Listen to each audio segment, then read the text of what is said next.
Shalom. All praises, glory, and honor to Yahweh, Bahashem, Halshah, Bahashem, Rakah Kodesh. Double honors unto the apostles and elders of GMS, or the true leaders of Israel today. And salutations to all of the Akim who do this work in truth and sincerity, who risking their lives and their freedom to do so, as well as the scattered Israelites who come looking like the heathen, but are not, by way of their forefathers' seeds, who are Israelite men. The true name of the Most High is Yahweh, and his son's name is Yahushai. And the Lord's holy chosen people are the so-called Negroes, Latinos, and Native Americans, as were the ones who suffer under the curses in the book of Deuteronomy.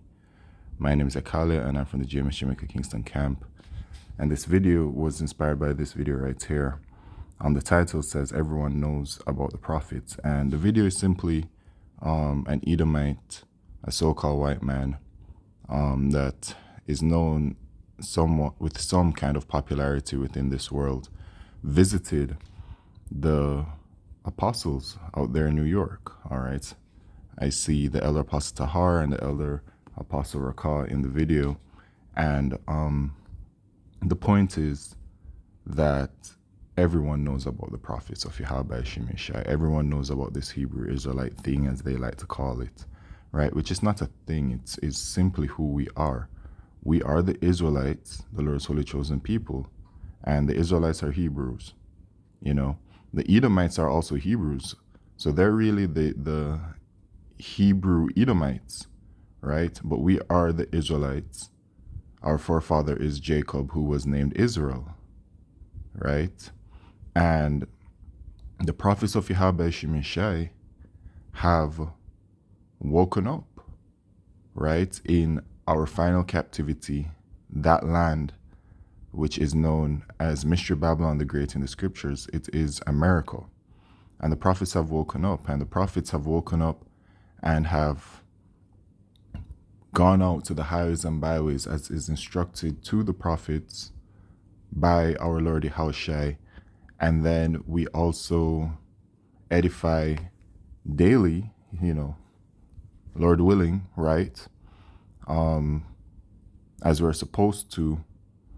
And the means in which we do that is by way of the internet, which has been a very great tool that Yahweh Shemeshai created to spread the word of Yahweh Shemeshai, right? We're nothing but vessels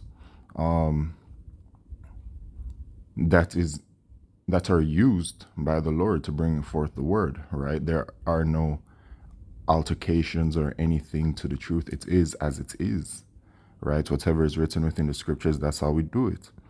And this internet has really been the great driving force to getting this word out there. And in Deuteronomy chapter 33 and verse 17, it says, "His glory is like the firstling of his bullock, and his horns are like the horns of unicorns. With them he shall push the people together to the ends of the earth." And this unicorn is referring to the internet, right? It's not a literal unicorn, okay? And they are the 10,000s of Ephraim, and they are the thousands of Manasseh. So this unicorn, which is the internet, has pushed the people together, the Israelites, specifically the elect of the nation of Israel, because within salvation, only the elect of the nation of Israel will be saved. Not all of Israel will be saved when Yahushua returns. All right, and so the prophets go out there to warn the people about everything, to let our nation know about everything, to let the heathen know their judgments, everything that's written within the scriptures. We let our people know about the prophecies to come, and the Lord has always done this. The Lord has always set up a prophet or prophets to let the people know of what is coming, the Israelites I'm referring to, right? And then the Lord brings judgment after that, okay? In the book of Isaiah chapter 62 and verse 6, it says, "I have set watchmen upon thy walls, O Jerusalem, who shall never hold their peace day nor night. Ye that make mention of the Lord Yahweh, keep not silence." So a prophet's job is to constantly let the people know of the things that are coming, right? What are the things that we're looking towards right now? Jacob's trouble. A time like never ever seen before. It is out of Jacob's trouble that the elect of the nation of Israel will be saved. We're looking at the great sword that Yahweh Shemeshai will be bringing right? The famines, the pestilence, the time spoken about in 2nd Ezra chapter 15, 2nd Ezra chapter 16, all right? These horrible days that are coming. Also, the mark of the beast prophecy, which is the microchip, which will also be coming in these end of days, with the World War III prophecy, and then the end of that World War III prophecy, which will lead to the destruction of America, Mystery Babylon the Great. But before America is destroyed, Yahushua will return and deliver the elect of the nation of Israel, the 1/3 in America, and then the rest of the elect from the four corners of the earth. And then 2/3 of our people in America shall die and perish from the missiles with all of the heathen in America. All right? Because the heathen, they don't have no chance for salvation regardless if they take the microchip. And so that's another warning.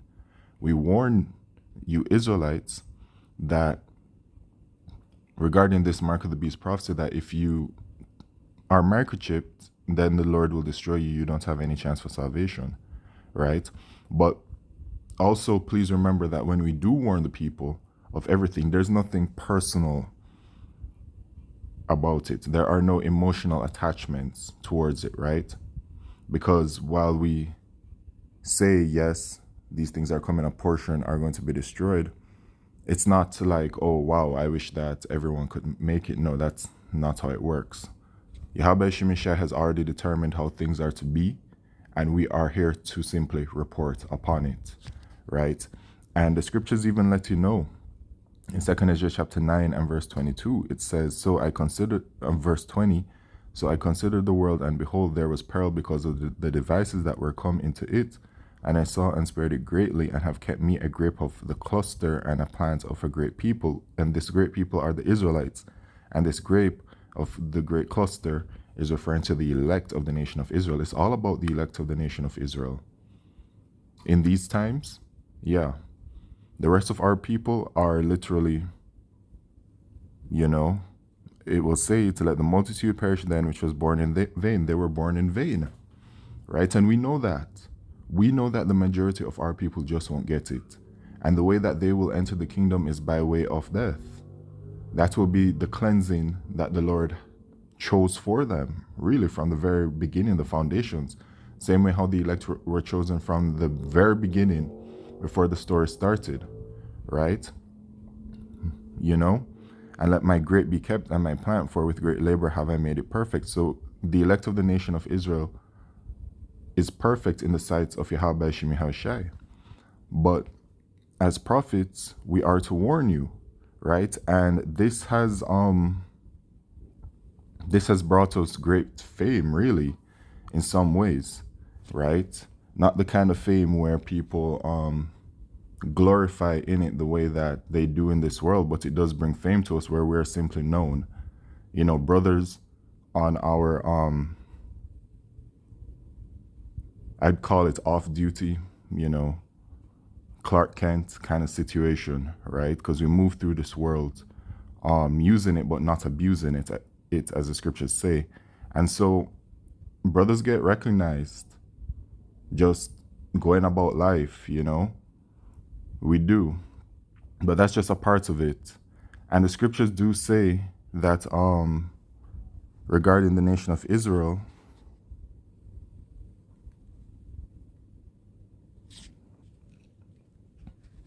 and this is Isaiah chapter 30, and I'll go to verse 20. And though the Lord give you the bread of adversity and the water of affliction, yet shall not thy teachers be removed into a corner anymore, but thine eyes shall see thy teachers. So you Israelites, all of you Israelites, those who are both a part of the elect and those that are not a part of the elect, will see the prophets, the teachers, right? And so we go out there and we simply just warn you guys of the things that are to come, right? And the thing about our people is that our people don't listen, right? But it doesn't matter if our people don't listen, we still must let them know, right? It doesn't matter how many times they scoff and scorn and berate us and say and do all kinds of things towards us. It doesn't matter, because we are out there for one purpose, all right? And that is simply to do the work of Yahweh Shemeshai, right? That is our sole job, and there's no greater job than it, all right? And so the prophets come out and we say, Ezekiel chapter 12 verse 25, For I am the Lord Yahweh, I will speak, and the word that I shall speak shall come to pass. It shall be no more prolonged for in your days, O rebellious house, will I say the word and will perform it, saith the Lord Yahweh. So the Lord, what we're saying, it's not in vain. The scriptures say that in Isaiah 55 and verse 11,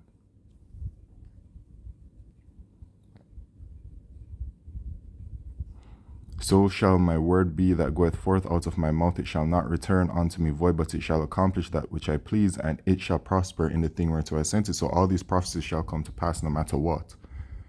Even if our people are out there denying it, it don't matter, man. It really doesn't. All right? As it says, they are a rebellious house, but the Lord shall complete his word. And so the judgments are coming, right? In Ezekiel chapter 33, right, we have our job as prophets. All right, we're held to a standard by Yahweh Shemi Yahushai. Okay, and so it says, at verse 2, Son of man, speak to the children of thy people, and say unto them, when I bring the sword upon a land, if the people of the land take a man of their coast and set him for their watchman, if when he seeth the sword come upon the land, he blow the trumpet and warn the people, right? So the prophet is supposed to constantly be doing this work, warning the people of what's to come, all right? For example, when it comes to the mark of the beast prophecy, we know it's coming, but in the interim, brothers are constantly doing videos warning our people of this is the system that's coming in, this is where it's going. So the prophets of Yahweh Shemishai and the elect are not going to be taken by storm when these things happen, because we would have been keeping up to date every single day, literally, right? If when he seeth the sword come upon the land, he blow the trumpets and warn the people, then whosoever heareth the sound of the trumpets and taketh not warning, if the sword come and take him away, his blood shall be upon his own head, right? So we warn the people, right? And if they don't listen, which we know the majority won't, right? That's it. All right? We've done our job. Okay? He heard the sound of the trumpets and took not warning, his blood shall be upon him, but he that taketh warning shall deliver his soul. And the elect members of the nation of Israel will have their souls delivered for taking heed to the warning of Yahweh Shem Yahushai. All right? It's not the prophet's warning, it's the prophet from the Lord. All right? And it says, but if the watchmen see the sword come and blow not the trumpet, right? And the people be not warned, if the sword come and take any person from among them, he is taken away in his iniquity, but his blood will I require at the watchman's hand. Okay? So thou, O son of man, I have set thee a watchman unto the house of Israel, therefore thou shalt hear the word at my mouth and warn them from me. And so this is our job and our purpose, right? And then how you may be asking, how exactly would you identify a prophet? Because you have all these different groups out there. Well, this is how you identify a prophet. One, they must be an Israelite, but you can't tell that through the flesh, right? You have to be spiritual in these days to really know who's an Israelite or not, all right? But the mark of an Israelite is one that sincerely believes in Yahweh Shem Yahushai, all right? Right? And then he must, after that, have a spirit of a prophet, willing to teach, willing to make the sacrifice, because it is a sacrifice that we've made. And of course, he must be teaching the full and complete truth. All right, so there are many out there that claim that they're prophets, but they're not teaching the right thing. Like, they're not teaching the correct doctrine for what is the mark of the beast. That's a false prophet. So there are many layers to it. All right, even those who appear to be prophets are really not prophets of Yahweh Shemishai, right? So really, this thing that we're in is extremely scary, but it's good, because you are supposed to have fear of Yahweh Shemishai. Fear is good, right? It keeps you in check. So yeah, man, going back to this, everyone knows about the prophets indeed, because the prophets are set up to blow the trumpet, right? And to warn the people. And so everybody, as it says, I read it earlier, that I shall see thy teachers. All right. So with that, I'd like to say all praises, glory, and honor to Yahweh Hashem Yeshua, Hashem Kodesh, Shalom.